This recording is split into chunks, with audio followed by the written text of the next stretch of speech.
Welcome back to today's episode of Words of the Wise. Today I have Chief Weitzel from Village of Morton Grove PD in Illinois, 26 years total in law enforcement. I'm really looking forward to this conversation. When we talked offline, we talked for a really long time, and there was a lot of really good information in there on leadership and wellness. So, welcome to the show, Chief Weitzel. Thank you so much for being here today. I truly appreciate this opportunity. As I mentioned in our initial conversation, I've watched your platform. I've been supremely impressed with the caliber of the leaders that you have on this platform, and it's very encouraging seeing how many people are truly invested in this mission of that you share of just taking care of people in this first responder business because they're the best people in the world. So. I'm very appreciative of this. Thank you. That means a lot. I have a lot of pinch me moments, and I'm really grateful for your time and your willingness to come on here and talk to me. When we were talking offline right before we hit record, we said 26 years, and you're like, it's gone by in a flash. Can you give us a little bit of background on your career and what got you here today? Sure. Yeah. I am not one of those folks that had a lifelong desire to be in law enforcement. But I love, this all stemmed from a couple happy coincidences.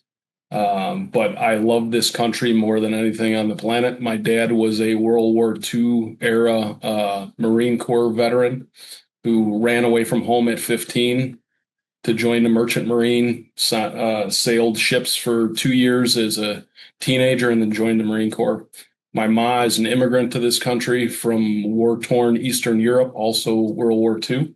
And so I just grew up in an environment. The message wasn't pushed on me, but it was just a deep appreciation how wonderful this country is. So I left for basic training the night of my high school graduation. Came back after doing that stuff, was selling real estate, commercial real estate. And just, again, a happy circumstance. The Chicago Bulls happened to win the NBA championship in 1998. I was out watching a Bulls game, and I ran into a guy I went to high school with who had a short conversation. What are you up to now? And he happened to be on the job in a western suburb of Chicago. And it just sparked in my mind. Never even considered being in law enforcement. And with that night, I told my girlfriend, now my wife, like, I'm going to go be a copper. And within a year and a half, I was on the job and haven't looked back. So a couple happy circumstances lined up, and here we are. I love it. Couple gray hair later. Same.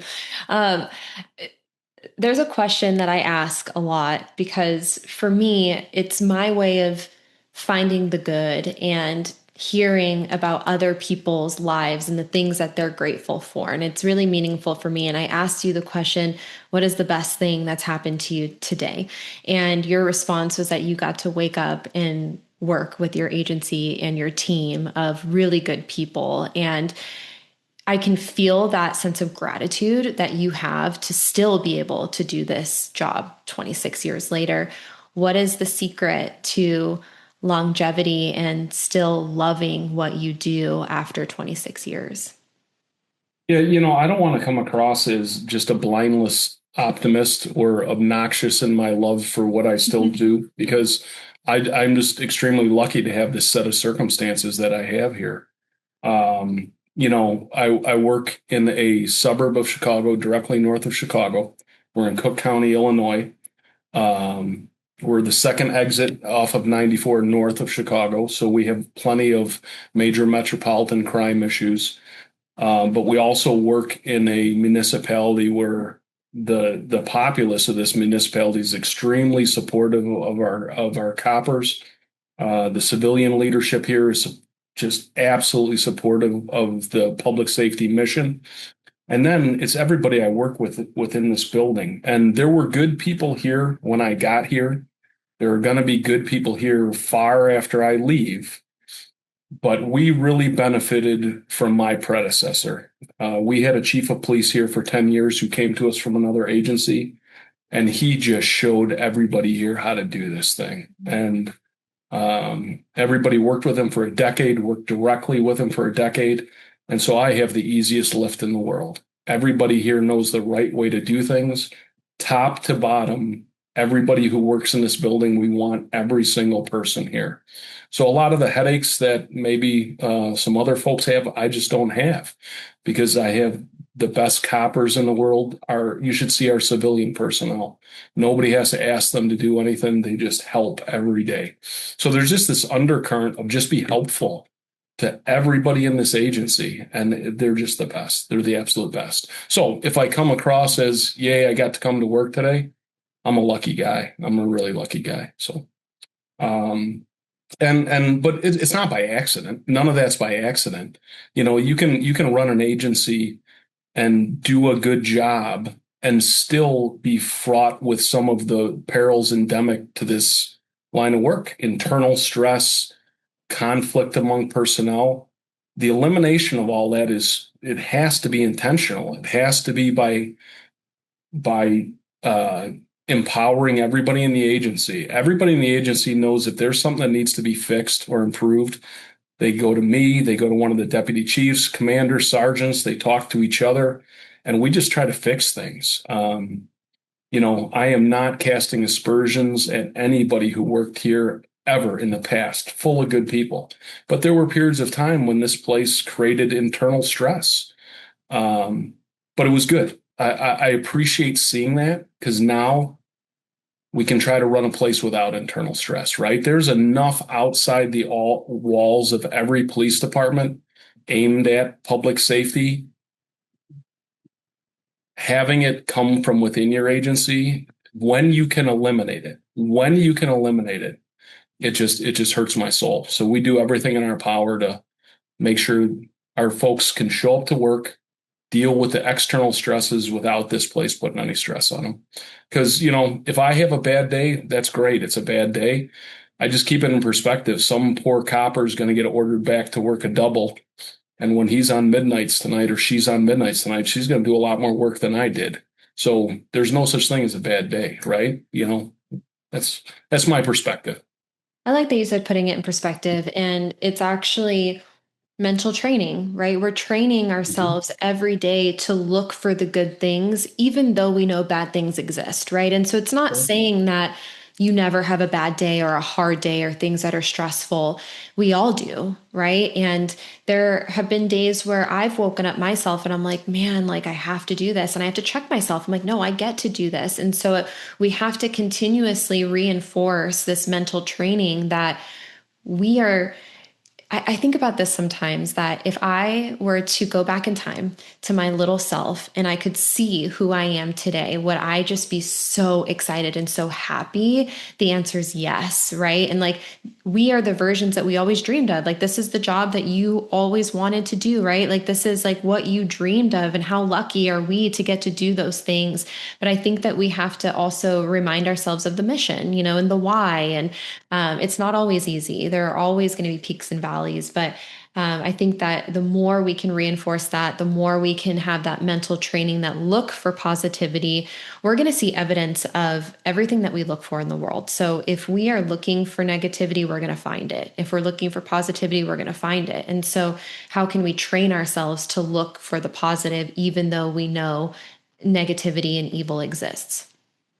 And in truth, it's good to go through bad parts of your career. It really is. I did not have a eternally optimistic outlook when I had that 3 to 5 years on the job, right? I developed my own form of a bad attitude. Always delivered good police services, right? But you start to tilt at windmills and think you're smarter than everybody else and you know how everything should be done. And in truth, sometimes you do, right? There's coppers who work for us who probably know better ways to do things than I do, but I'm willing to listen to them if they do.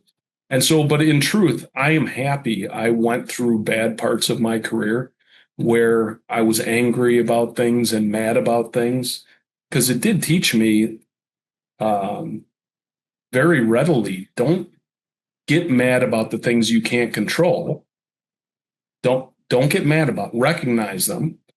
And those things that maybe you can't control, but you can influence, spend your time trying to influence those things rather than just be mad about it.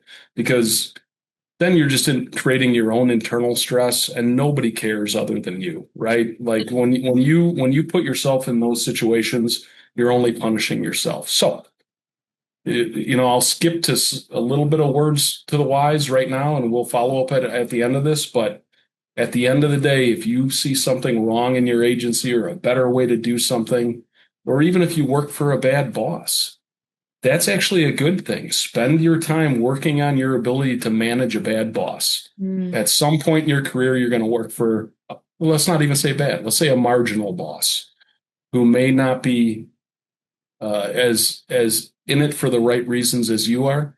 That's a good thing. Work on your ability to manage people above you for a better outcome for everybody, because that's a valuable skill, right? If you want to get in a leadership position, the further up you move, the more time you have to spend trying to manage people above you. Mhm. And every time one of our sergeants manages me, I'm extremely happy about it, right? Because I know they're trying to push for the good of the agency, the good of their people. I'm extremely happy when I see them manipulating me into a good idea. So, Yeah, I love that. yeah. I do want to talk a little bit about what you mentioned earlier about creating that culture and that environment within the organization that is healthy and that is positive. Do you have any strategies that you guys have worked on that's been successful in trying to eliminate the negativity within the walls of the organization? Um, I spent a lot of years outside this place coaching youth basketball, right? Youth basketball. It was one of my passions. All my kids played basketball.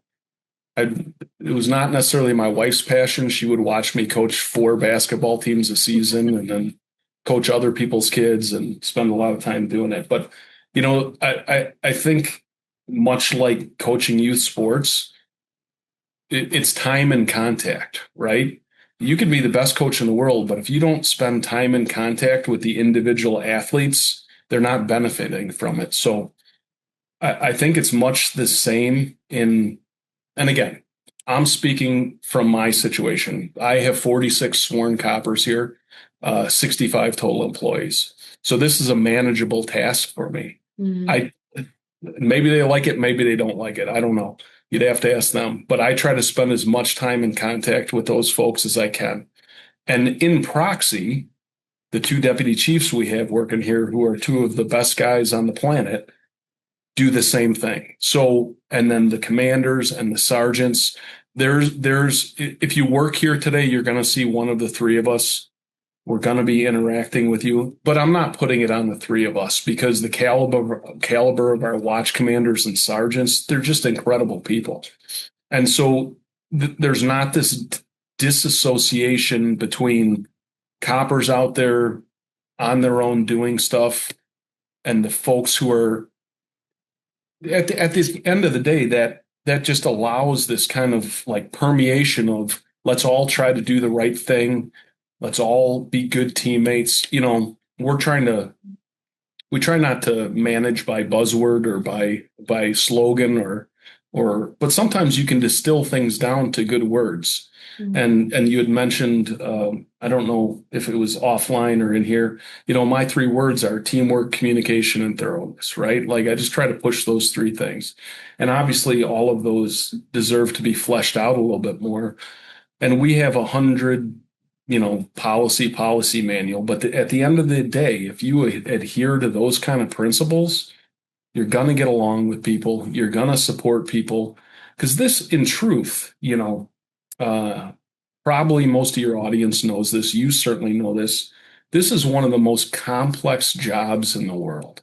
You have to be good at this job, you have to be good at so many things, right? Mm. There's not just the technical aspect, the paperwork, processing prisoners, using technology. There's the handling of calls. You have to be, there's nobody better at getting someone to do what needs to be done than an experienced street cop. We can talk people into doing things, but to be good at this job, you need that skill. You have to be you have to have the durable skills, and that's a topic I'd love to talk about is the concept of durable skills. You have to have the durable skills to be able to perform in critical incidents, to defend yourself, to take people into custody easily and effectively. It's such a complex job.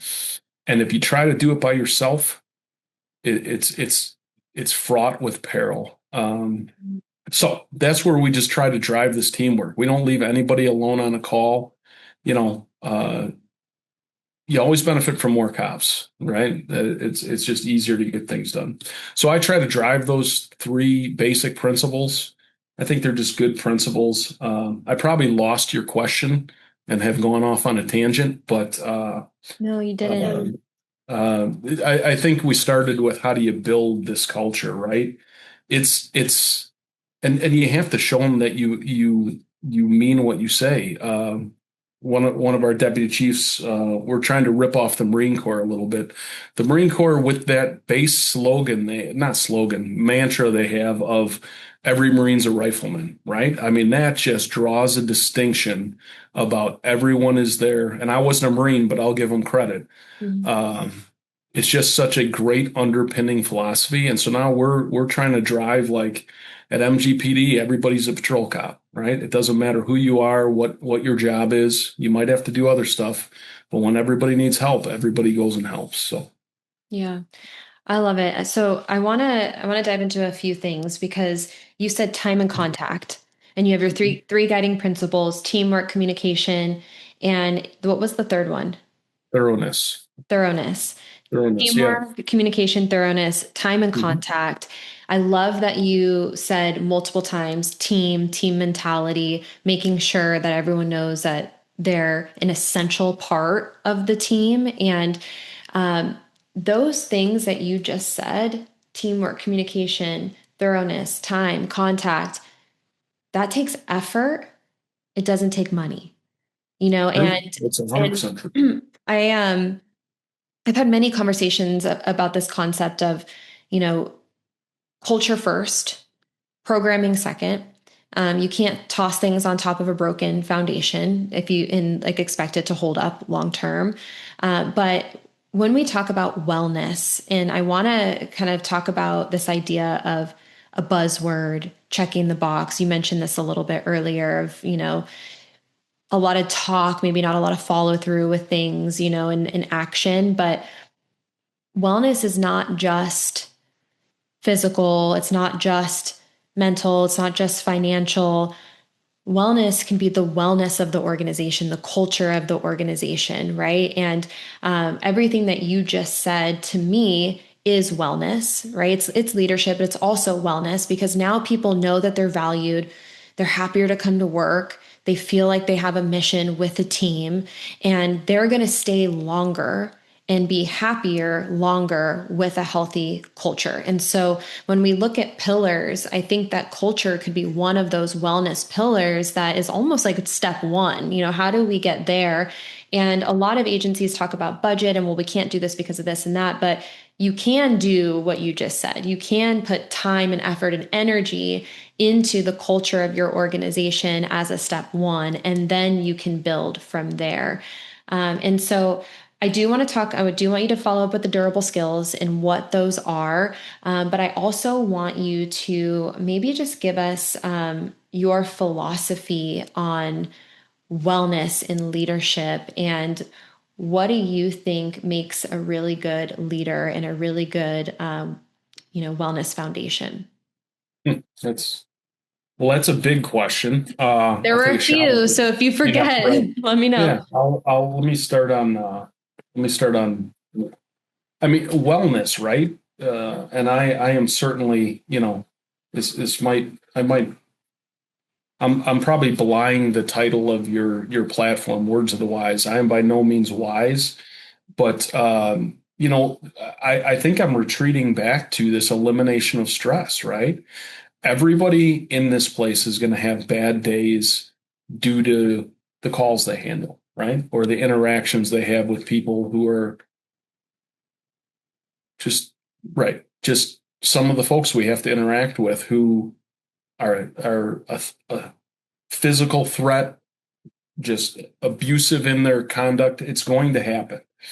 But if you can show up and you can compartmentalize that because everything else is going well, it's manageable Mm.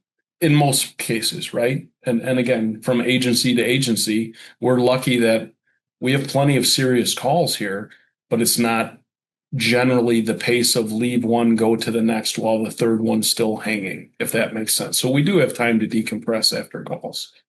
Um, but those things are manageable when your life is running well. Mhm. Everyone's going to have stresses coming from their personal lives as well.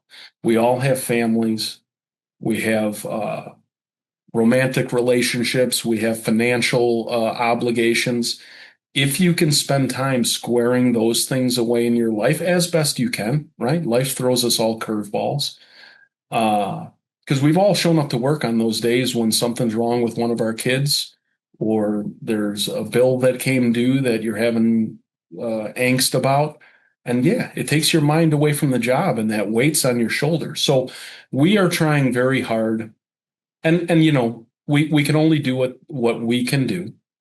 It's a two-way street. Everybody needs to take personal responsibility as well. But we're trying to at least give access to things and to help people organize their thoughts. Those great DCs I mentioned are working on setting up financial workshops for folks to come in and talk to all of our coppers. We have a relationship with a great organization called Brave Wellness Center, which is on the north side of the city of Chicago. And in Illinois, they actually did something good where or one good initiative where they mandate that every law enforcement officer has to do a mandatory wellness check-in, and so we have a relationship with them for them to do it. And hopefully, if somebody needs something at that time, that's a conduit to reach that. Physical fitness is just such a huge part of it as well. We have a gym in our basement, and our folks can work out on duty. They can work out off duty.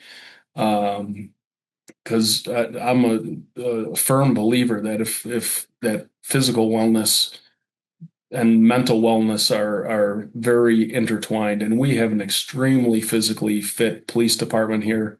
Our folks are in great shape. And listen, if you neglect that and you're still sitting in your squad somewhere complaining about what other people are doing to not support you, Mhm. I think you're missing the control the things you can control, right?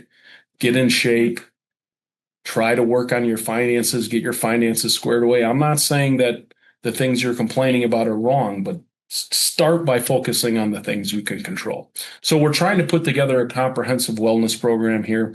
I know I bragged on this. We actually won a national competition called Destination Zero, which is an initiative of the National Law Enforcement Memorial, which recognizes agencies in the United States that it's on a couple pillars: officer wellness, traffic safety, general officer safety, and the Morton Grove Police Department won it for general officer safety last year, and we hope to win again this upcoming year. And now I'm not saying that because I'm necessarily proud of winning competitions, even though our folks are the best. But what it was, it allowed us to kind of coalesce all these different things we were working on and really focus on them. We worked on it for 3 years before we submitted something to that competition because we didn't want it just to be paper, hollow words on paper or empty lip service to, hey, we're doing things for wellness. We want it to be actionable. And guess what? As soon as we won it, we took our application and we looked at it with a critical eye. Like, what did we put in here that we're not doing as well on as we think we should be able to? That's our mission now. If our folks read this, what here are they going to scoff at? Like, oh, you say we do this, but we don't really do this. So that's our goal is to actually offer our people a stress-free environment with every tool that they have to choose to take advantage of to just have a good life. That's our goal. Do you think that you said safety? Do you Mhm. think that wellness equals safety? I don't think so. Not necessarily. I mean, they're related topics, right? All these things are related. I will say, right? We talked about if you're distracted because your mortgage payment's not getting paid. Well, I bet you're not going to do a great job out there on some critical incident. Not guaranteed, but there's certainly a possibility that you won't do as good a job as you should be doing, or you'll cut some corners, or be dismissive of something that'll get you hurt. I think safety, it's related, but it's different. I think when we start talking about safety, we're straying more into the training realm, which, from our previous conversations is near and dear to my heart. Mm-hmm. We do, and if anybody watching the show thinks I'm dismissive of any other law enforcement agency, I'm not. I love cops. I think coppers are the best people on the planet. I have friends who are firemen too, but coppers are the absolute best. And I know we are surrounded by great agencies. We have great relationships, and they do better at some things than we do. But truth be told, whenever I see it, I clap for them, then we try to steal it.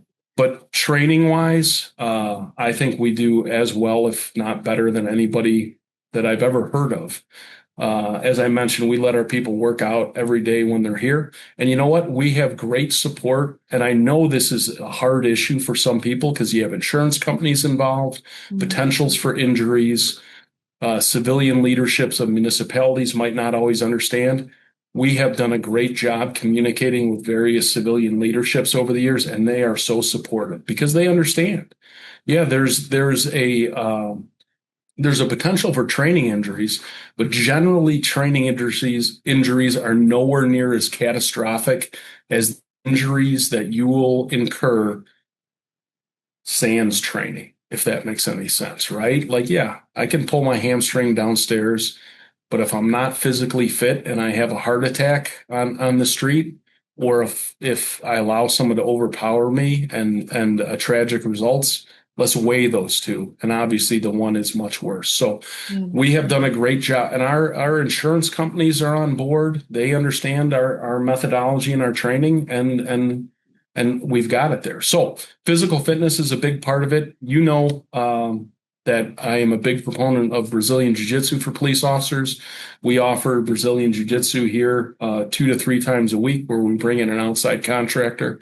We train right here at the agency. And, it's not to where I want it yet. I mentioned we have 46 sworn here. We probably have 10 of our folks that participate regularly, 8 to 10, and then others that drop in occasionally. I think it is, and I don't want to come across as some martial arts purist. Martial arts have their place. I am not here saying that Brazilian Jiu-Jitsu is better than any other martial art, because I love it. Boxing, wrestling, kickboxing, sambo, they're all phenomenal. They all have their place. Where I think Brazilian Jiu-Jitsu is accessible to police officers, because it's hard to find a wrestling gym for adults, right? It really is. If there was one, I would go to it. Brazilian Jiu-Jitsu is accessible, and it teaches a lot of the same skills as those other things I mentioned, freestyle wrestling and sambo. So it's accessible, and as opposed to boxing, kickboxing, etc. Whereas I would win a fight using boxing and kickboxing, we're not fighting people out there, right? Sometimes we get into fights, but our overall goal is to take people into custody to control people. So sometimes those other disciplines don't translate quite as well. Whereas Brazilian Jiu-Jitsu, the principle of leverage and control, I mean, the proof is in the pudding. And, when I started a mere quarter of a century ago, the general underpinning philosophy of defensive tactics, et cetera, was pain compliance, et cetera, et cetera. That's anyone who's very conversant with actual uses of force. Pain compliance is marginally successful, and in truth does not work that well. It's really, to take someone into custody, you have to accomplish something so specific. You have to take an able-bodied adult and put their hands within 6 inches of each other behind their back. Generally, that's the general goal. And you can only accomplish that with leverage and grappling control. It's the only way to do it. So I think it's super important. I think it is more accessible to agencies than they think it is. And anybody who's interested in finding out how to put a program in place. I have talked to so many people, and I am a big proponent of it. And that's one of those things that if you're a copper out there somewhere, um, uh, you know, thinking about how can I survive this career without being injured, without being killed, without, in truth, putting myself in legal jeopardy because I engage in inappropriate use of force, because that's jeopardy as well. I encourage everybody to get into some sort of grappling based martial art, be it the Brazilian Jiu-Jitsu or something else. I think if you care about your career and you care about being good at this job, that is a huge part of it. Mhm. There's something that you've said a few times that I want to kind of point out, and it's this idea of self accountability for things. And you said it's a two-way street, it's a partnership. Your message was, hey, like, I recommend that you go and take it upon yourself to do these things. And there are a lot of people out there who maybe work for an organization who maybe isn't willing to implement something like that, or maybe they don't have the resources available to implement something or whatever.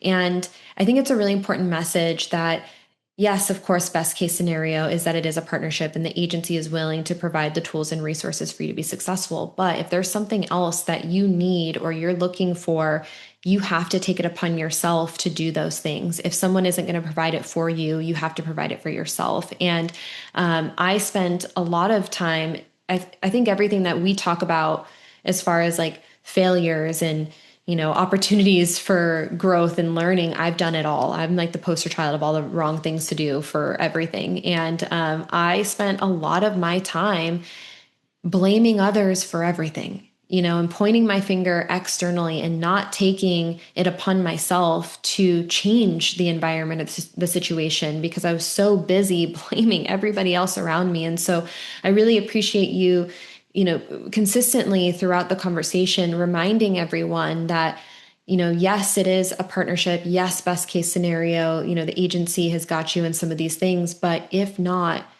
you have to take care of yourself. No one is going to take care of you for you. And I had someone say this to me one time, and they said, it was another chief, but he said, we can't make people happy and healthy.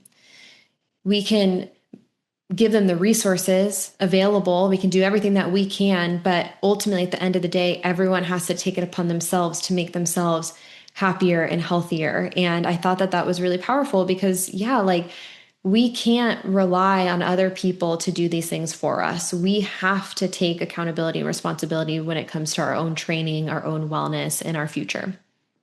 And a couple of thoughts on that, right? One, I'll say some of these agencies that don't think they have the resources or the ability to make these things available, I think they should also try harder. A lot of places hit obstacles and they can't figure out how to do things. And some things are manageable. You might not think they are, but in truth, they are. They really are.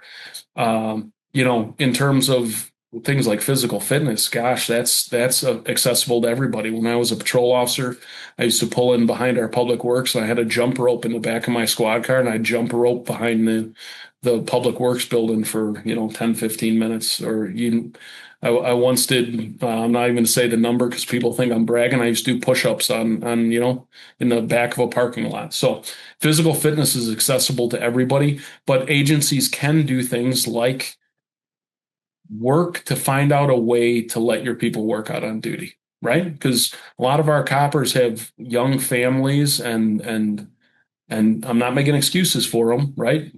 Physical fitness is available to everybody. I do push-ups right over there. Yeah. Um, but let them work out on duty.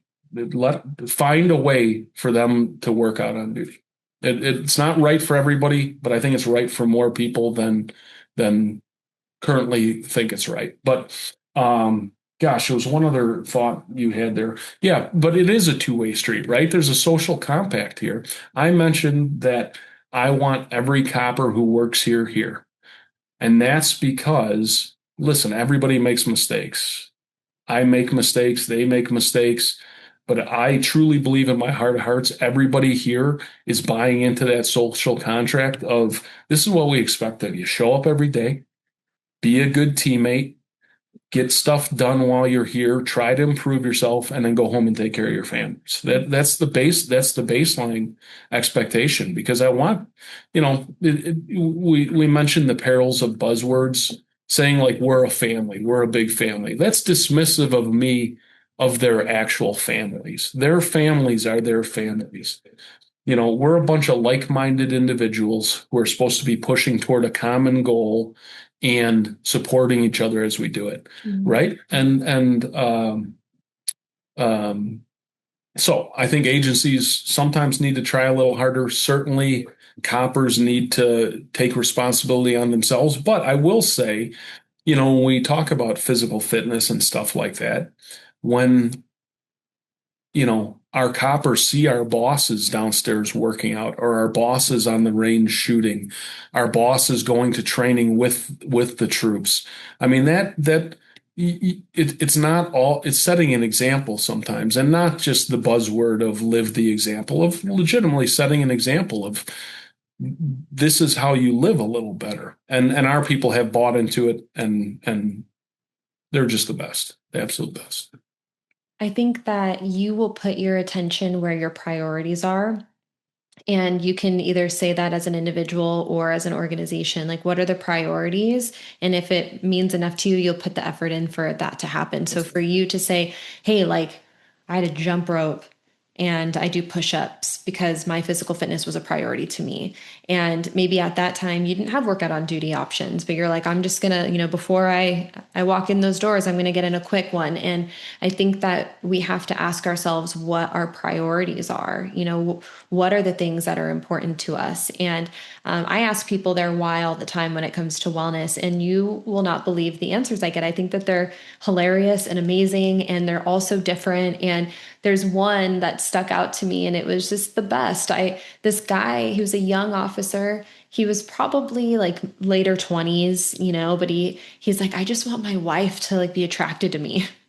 He's like, I just want her to think I'm hot. And I was like, yeah, like that's a priority to you. Like your physical fitness right now is so that you are attractive to your partner. I think that that's great, but we have to ask ourselves, okay, what are our priorities, professionally and personally?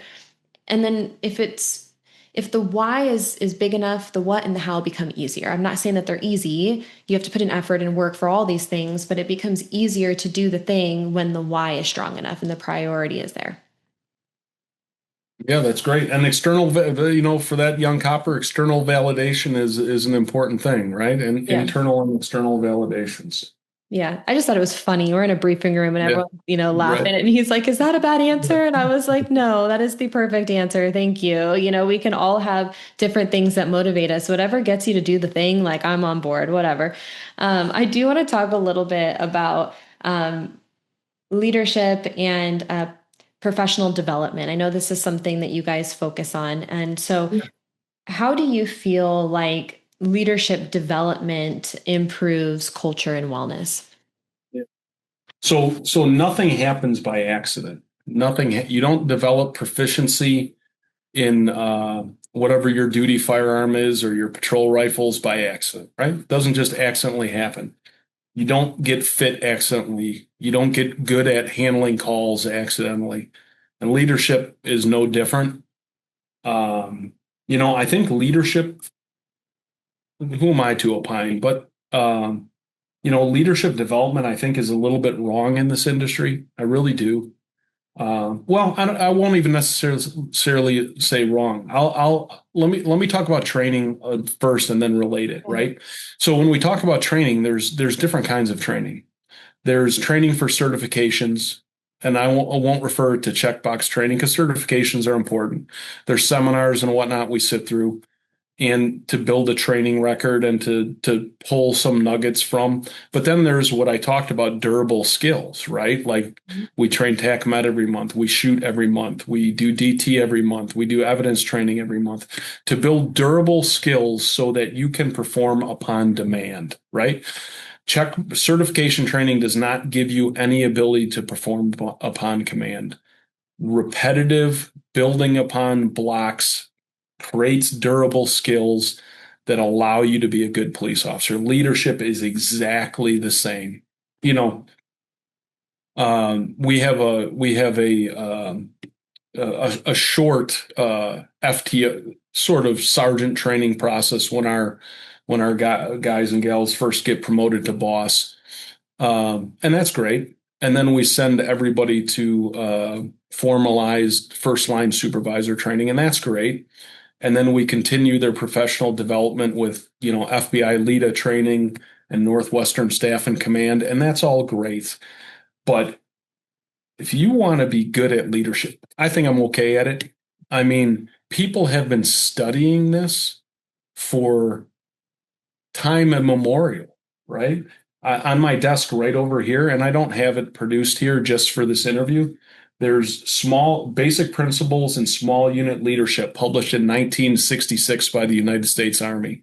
It's about 80 pages long, and I found it a couple weeks ago and read through it, and it is completely applicable to being a good boss on a patrol shift in a police department. Mm-hmm. You can find what smart people have said about leadership, and you can become a scholar in this realm on your own without going to a single class. Now, that's different than internalizing it and acting upon it. You can also read as many books as you want and not be a good boss. You have to go live it as well, right? Mm-hmm.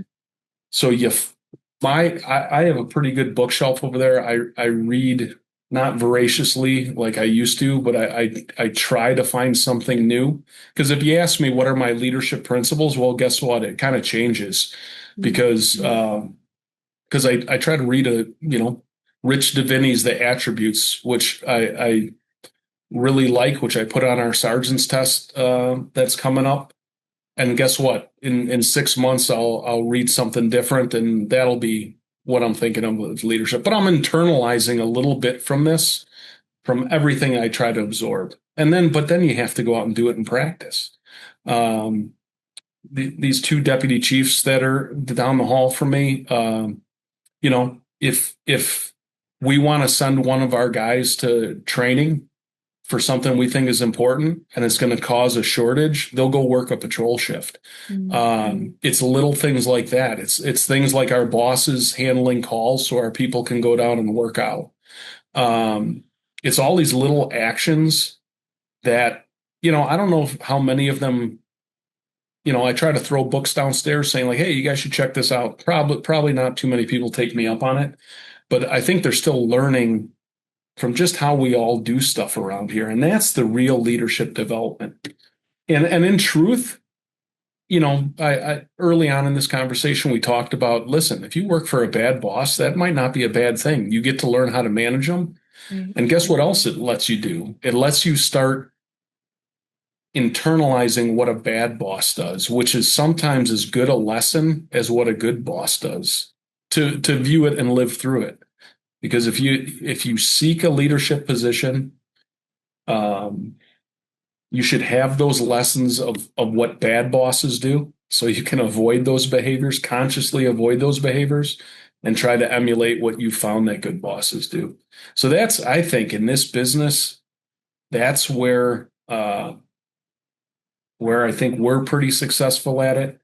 Because, and in truth, I'm not trying to rip off any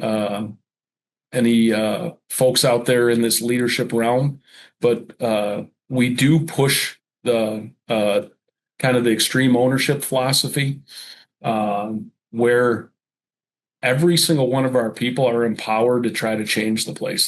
This is not buzzwords; it's serious, and it happens all the time.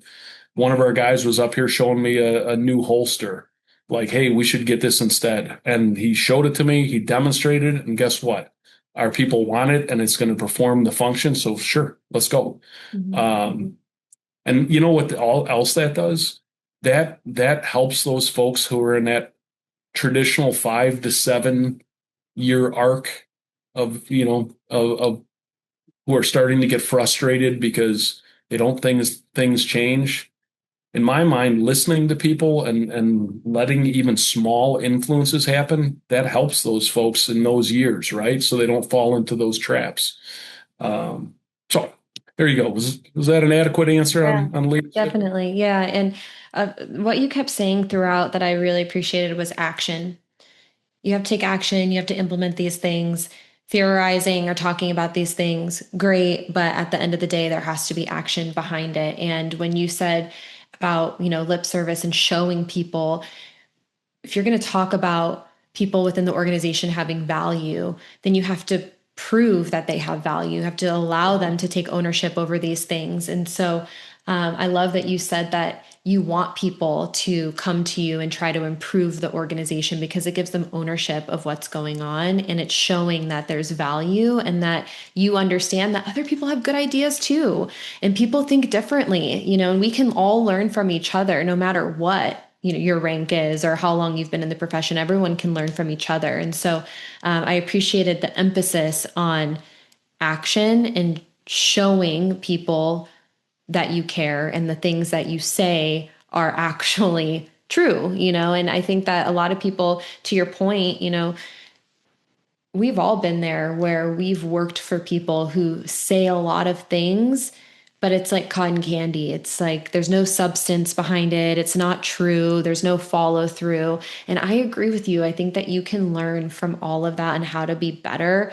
And I used to think, and this is my personal life, this is not professionally, but I didn't have a good example of parents, right? And so I used to think because I had a really bad example of parents, that meant that I wouldn't be a good parent. And over time, I realized that I'm going to be the best parent because I had the example of what not to do. And I think that applies again to what you were saying about leadership. And, you can learn how to be excellent in spite of the examples that you were given. And it's on you to do that. And you have the choice, and it's mentality, right? It's being like, you know what?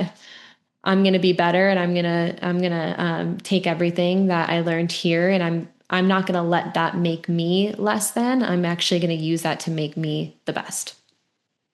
That's a great articulation. It really is. Thank you. I appreciate that. Okay, so my one of my final questions, and I'll let you kind of take the floor if I missed anything, but I know that a lot of the things that we talked about, you are at the cutting edge with training and wellness, and you're continuing to grow. And when you and I talked offline, one of the things I appreciated is this idea of like, we're not done. Like, this is ever evolving. We're always trying to be better. We're always trying to improve. How do you continue to grow without falling behind or settling for we're good? Like, this is good Yeah. enough. Yeah, that's very interesting. When I talked about our training, right? So I mean, our range program, like I said, I've been here 26 years. When I got here, our range program was already superlative. We've always shot once a month, but when I got here, we trained DT 1 4 hour block once a year, right? It's not even worth doing. That's certainly checking a box. And it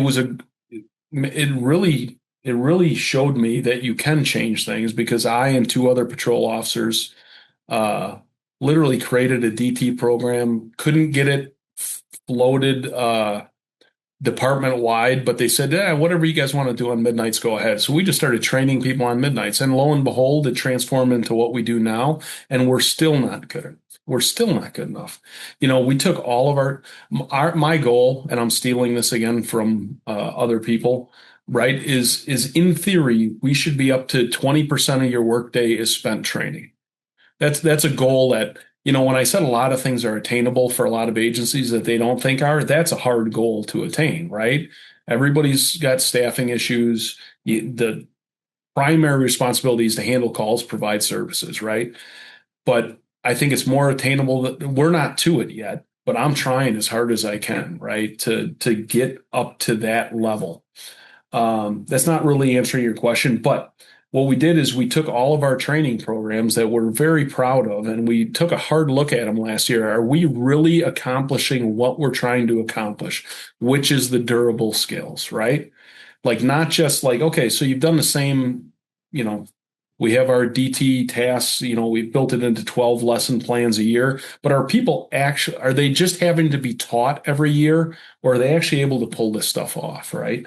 And so we took our training plans and we turned it into a year curriculum where you will be shown everything at the beginning of the year. You will practice it at the end of the year, and then we're going to score everybody at the end of the year, not in a punitive score, certify people up through superior performances. And this isn't the goal is not to reward them, but they get extra time off if they score in the highest categories. And we're not handing that out. It's either you do it or you don't.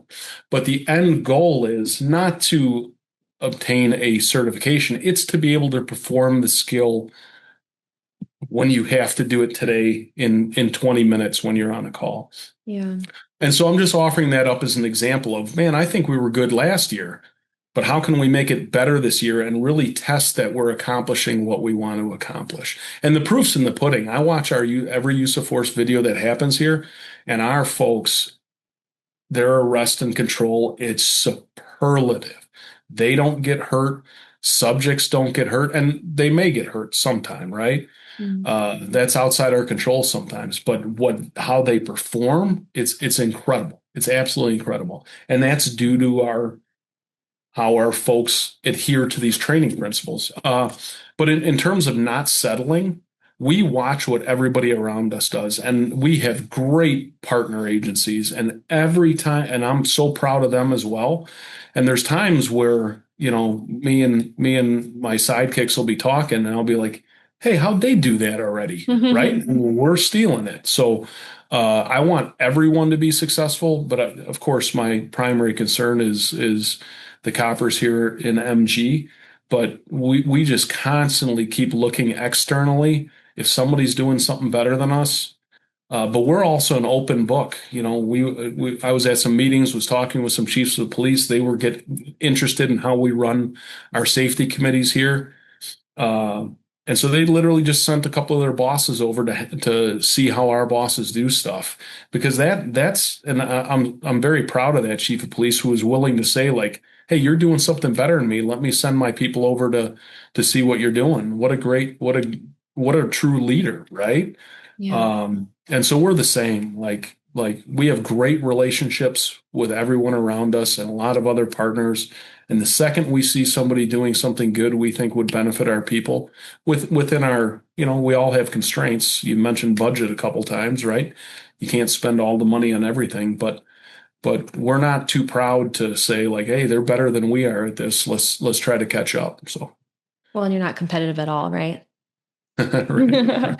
I think having a level of having the skill set of being inquisitive and asking questions, peering over the wall at the agency next door and being like, what are they doing really well? How can we do that too? I think is invaluable. And for you guys to be able to reevaluate constantly, ask those questions. Are we doing it the best that we possibly can? Yes or no? Is our room for improvement? How can we get better? How can we grow? How can we develop? And then to look around you and zoom out and be like, how can we also, borrow or steal from other people so that we can continue to grow and improve the things that we're doing and have different perspectives, I think is really important. And sometimes we forget to zoom out. Sometimes we forget to ask questions or to reevaluate. And I think that we can do that for ourselves too. We can have periods of time where we ask ourselves the hard questions. Are we doing things the most effective way? Can we do things better within our personal lives or our professional lives or within our own wellness? And having the ability to be inquisitive, to ask the questions, like to be curious about things, I think is so important. And then to your point, when you have those zoom out sessions, you're also measuring ROI on the success of the things that you're doing, right? So you said that your mission is that they're ready to go with those durable skills, right? Like that is the goal. And is that being accomplished? Is that mission being accomplished? Yes or no? And you're saying, yes, the things that we are putting into place, there's a direct return on investment of our time and our training with our team because we're seeing the impact on the performance that it's having within the community. Yep. I couldn't say it better than that. Yay. I feel like I'm winning today. Thank you.